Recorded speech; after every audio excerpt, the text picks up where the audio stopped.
Mukhang namekos-mekos ni Insan ng House of Representatives. ang ICC gusto nang papuntahin sa Pilipinas, guys. Ano nangyari? Basahin natin yung balita. Ito yung sinabi sa balita kanina, guys. More lawmakers urge Marcos government to cooperate with ICC probe into Duterte's drug war. Uy, mekos-mekos na yan, Insan. Members of the House of Representatives are again calling on the government to help the International Criminal Court. Tulungan daw ang ICC, guys. To conduct its investigation into former President Rodrigo Duterte's controversial war on drugs. Manila 6th District Representative Benvenido Abante. Kaya nga natin. Para basang-basa. Si Benvenido Abante daw, guys, ha. House Committee on Human Rights Chair and One Rider Representative Ramon Rodrigo Gutierrez filed resolution number 1477 on Monday, November 20, urging the government to extend their full cooperation to the ICC prosecutor with respect to its investigation of any alleged crime within the jurisdiction of the ICC. Oh, may ganun. Sabi sa executive. Mag-cooperate na kayo sa ICC. Sabi ni Benvenido Abante. Tsaka ni Ramon Rodrigo Gutierrez. Pang-artista yung pangalan, Ramon Rodrigo. Ramon. Sabi, the Philippine government's initial request for the ICC prosecutor to defer its investigation and Philippine government's subsequent petition before the ICC Appeals Chamber clearly demonstrate that the Philippine government respects the rule of international law and recognizes the proceedings of the ICC. Natural. Natural. Yun ang rules of court eh. Ang weird. Ang weird nun Wait. Ang sabi, dahil daw initially nag-request tayo sa prosecutor na mag-defer ng investigation. Tapos, umapila tayo sa ICC. Ibig sabihin daw tayo ay sumusuporta sa rule of law. Totoo naman. Yun yung proseso eh. Yan yung rule dun. Yan yung rules ng ICC eh. Diba? Alam nga naman di ka sumunod. Kasi kung gusto mong i-apela, kung gusto mong ipawalang bisa yung gusto nilang gawin, daanin mo sa proseso. Daanin mo sa legal na proseso. Pero bago natin ipagpatuloy ang ating kwentuhan dito sa topic natin today, wag po natin kalimutan i-shoutout at ating mga kaibigan sa Sendwave! Kung kayo po ay nasa US, UK, Canada, Italy, France, Spain, Ireland, and Belgium, ay pwede na po ay magpadala na inyong mga remittances dito po sa Pilipinas gamit po ang Sendwave. Ayan, ang gagawin nyo lang ay download ang Sendwave app. Gawa kayo ng account, lagay nyo ba ang account details nyo dyan at pwede ay magpadala sa GCash, sa mga bangko at iba't iba ring mga pawn shop dito sa ating bansa. At kapag ginamit nyo po ang promo code ng Coach Jarrett, ayan sa taas, ay makakuha pa kayo ng karagdagang $20 free credit. Kaya mga kutsero, gamitin na po si Sendwave for all of your remittance needs. Alright, go! Gusto mo ipawalang bisa eh. Umaapila ka dahil ayaw mo silang mag-imbestiga sa Pilipinas. Kaya ka umapila. Para makaapila ka, kailangan mong isubmite ang iyong mga dokumento sa ICC Appeals Chamber. So, hindi ko alam kung bakit naging reason to. Ba't siya naging reason? It has been assigned to the Justice Panel. Tapos, okay. Ayan, si Khan is looking into crimes committed from November 1 to 2011 to March 16, 2019. So hanggang umalis tayo, no? Sabi, a group of 19 lawmakers led by Pampanga 2nd District Representative Gloria Macapagal Arroyo earlier urged their colleagues to declare unequivocal defense of Duterte from any investigation of the ICC. Among them were Senior Deputy Speaker Aurelio Dong Gonzales, who resigned from PDP laban after Duterte called the chamber rotten. Feeling ko magbabago na ng isip nito ni Dong Gonzales. Feeling ko lang. I could be wrong, pero posible. Kasi sila yung si Makabayan Black kasi yung may gusto talaga mangyari dito, no? Si Makabayan Black, nag-file sila ng resolution number 1393. Yan. So, ganun din yun, na inuusig ang leadership na suportahan ng pagpasok sa Pilipinas ng ICC. And you know what? Ganun talaga yun eh. Ganyan naman ang act teachers, yung Makabayan Black, basta ikasisira ng bansa at ikapapahiya ng bansa, doon sila. Di ba? Para maging legitimate ang cause nila. Ganun lang kasi yun. Pero nakakatawa lang itong sinabi na ito ni Benny Abante. Kasi, alam nyo mga kotsero, I think there was a change of heart. Parang may pagbabago ng isip na naganap dito. Kasi, itong taon na to, February 24, 2023, Manila Solon gives stern message to visiting European Parliament Human Rights Panel. So, pumunta sa Pilipinas, si Hannah Newman. Naalala si Hannah Newman? Siya yung sa EU na gigil sa Pilipinas. Gustong patanggalan ng GST, if I'm not mistaken. Gustong ipatanggal yung status ng Pilipinas sa ating free trade agreement sa EU. Dahil daw sa war on drugs. Ayun. Si Hannah Newman, nagpunta siya sa Pilipinas noong February 23. Ayan si Benny Abante, oh. Hinarap ng lolo mo. O anong sinabi ni Benny Abante? Panoorin natin. Ito yung sinabi ni Benny Abante. Human rights abuses na they're telling us about. Sabi ko naman sa kanila, well, we would like more of an objective dialogue than a biased dialogue. Okay. So, sabi ko, I can, rest assured that we're doing our part sa Committee on Human Rights to investigate, to check all human rights by legislation. So, yun ang pag-usapan namin. We were quite kind of candid and frank about it. Do not dangle to us the carrot. And then afterwards, if you do not like our answers, you're going to pile us with a stick. Tanggalin natin yung carrot and stick approach dito. I mean, our farmers, our fishes folk need that, see? And hindi na dapat idamay yung kanilang trade agreement ng Pilipinas when it comes to human rights investigation. Friendly naman at the start. Tatlong itlog. Palakay na sa mga ICC, yung tungkol dun sa, yung war on drugs, yung ganyan, at saka yung, syempre yung stand ng majority tungkol dun sa mga yan. At yung GSP nga, so, ito yung naging, parang nakitang threat ng majority, yung GSP Plus. Meron kasing tila by allergy dun sa attempts ng International Criminal Court na tumulong para mapanagot ang lalo na yung mga top officials na involved dun sa naging anti-poor tsaka madugong war on drugs. Sa atin naman actually marami ng legal experts nagsasabi na lahat ng mga nangyari na violations bago lumabas ang Pilipinas, International Criminal Court, yan ay pwede maging grounds para mag-investigate yung ICC dito sa Pilipinas. We highlighted the cases of the women human rights violations and the children human rights violations kasi until now, naman natin, incarcerated pa rin ang mga women for political reasons at saka meron din mga issues on children. In fact, yung 2016 to 2019 natin cases ay 122. So wala pong justice na umuusan dyan sa mga cases na yan. We just had a very constructive and fruitful meeting with the chairman of the Human Rights Committee, other members. Yan si Hannah Newman, I was coming from both the majority siya yung gigil na gigil but also the minority political parties. And I think the frank and vivid discussion we had clearly shows how vibrant democracy is in the Philippines. Yun, tapos na yung video. So ito si Hannah Newman. Yan, no? Ay, wait. Tara nalalakihan natin. Yan. Yan si Hannah Newman. No? Katabi pa si Frank Castro.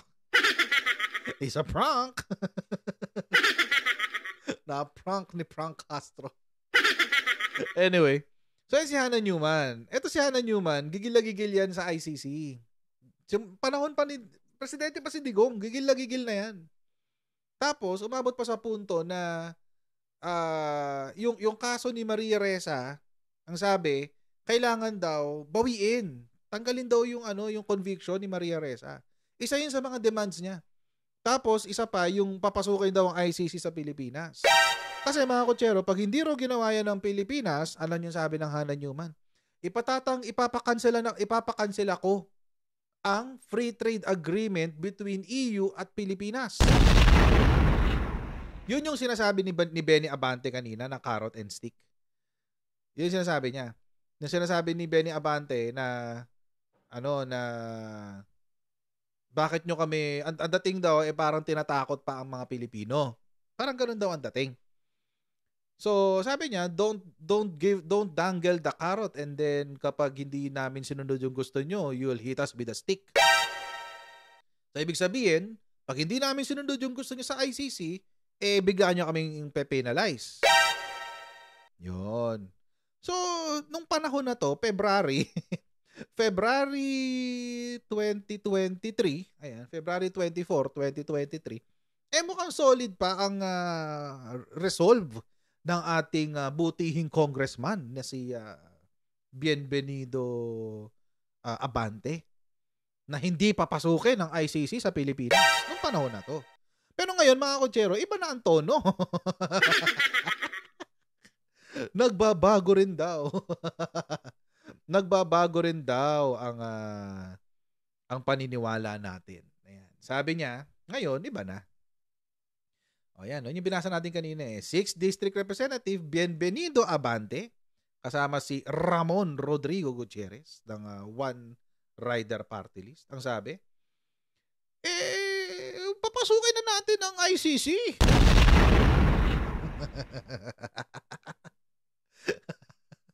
Tingnan nyo kung gaano kaloko mga politiko sa Pilipinas. Ganyan sila kaloko, guys. Antindi, no? Antindi talaga. Imagine, February, March, April, May, June, July, August, September, October, November. 9 months! Sa loob ng 9 months, nagbago ang posisyon ni Kong Benny Abante pagdating sa ICC. Galing! Iba talaga, namemekos-mekos. Mekos-mekos na yan. Pero bakit ba kasi kinukulit ng Kongreso? Kasi nga, mga kutsero, neto pa lang March 28, February yung kay Bienvenido Abante, di ba? The following month, sinabi na ng presidente, hindi na tayo connect sa ICC. Presidente na yan. Presidente na mismo yan. Ang sabi, President Ferdinand Marcos Jr. said the government has no other recourse than to disengage from any contact with the International Criminal Court after the tribunal rejected the Philippines' request to suspend the investigation into the Duterte administration's war on drugs, pending a ruling on Manila's main appeal against the resumption of the probe. Desidido na ho kasi ang ating gobyerno dyan. Noon pa. So mga kutsero, hindi pa yan dyan natatapos. Meron pa.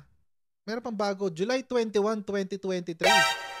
Ito yung naglabas ng desisyon ang ICC na hindi itutuloy namin yung aming investigation. Yung dinecline na yung appeal natin. Sinabi ng presidente, hindi na, we're done with you. Wala na, break up na to. Yung sabi ng presidente. As far as the Philippines is concerned, we are done with the International Criminal Court. President Ferdinand R. Marcos Jr. made the remark on Friday in reaction to the move of the ICC to pursue the investigation by its prosecutors into former President Rodrigo Duterte's campaign against illegal drugs. Ayun na nga, naganap mga kutsero.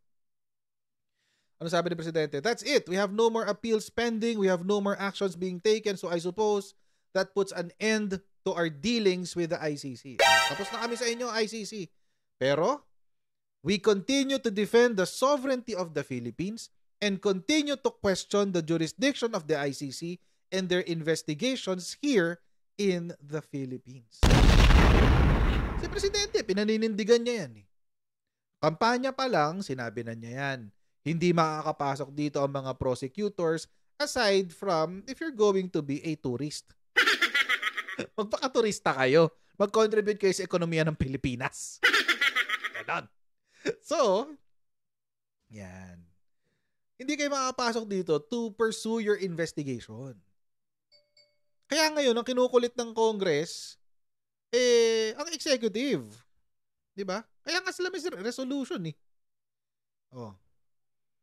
More lawmakers urge Marcos. Ay, baka more naman itong si Rappler. Dalawa lang pala.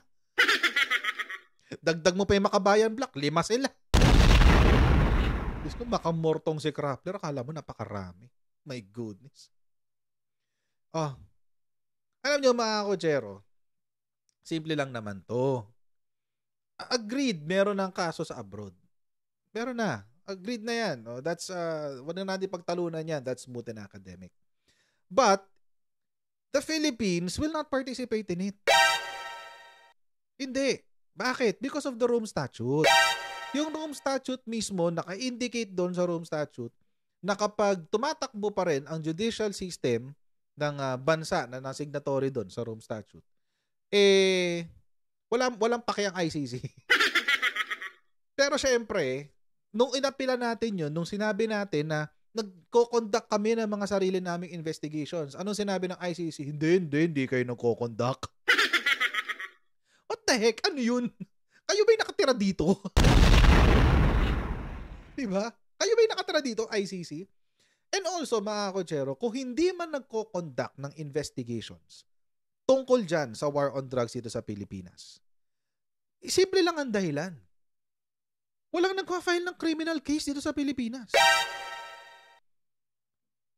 Can anyone, si Flag, tapos yung grupo ng abogado ng mga CPP, NPA, NDA, kayo ba nakapag-file na ng kaso laban sa mga actors ng war on drugs dito sa Pilipinas?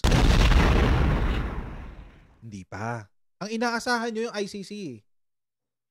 Pero meron tayong batas na nagpaparusa sa, what do you call this? Genocide at crimes against humanity. Meron tayong batas dyan. Pero may nagpa-file ba ng kaso? Wala. Paano magkaka-investigation kung hindi nagpa-file ng kaso? Moto proprio na nga yung investigation na ginawa ng DOJ. Moto proprio na yun eh. May complainants ba? Di ko alam eh. Di ko alam kung may complainants dito sa Pilipinas eh. Pero may complainants sa ICC. Sure yun. May complainant sa ICC, si Trillanes pa nga nagdala dyan eh. Kahit na binawi na ni Jude Sabio bago siya mamatay, God rest his soul.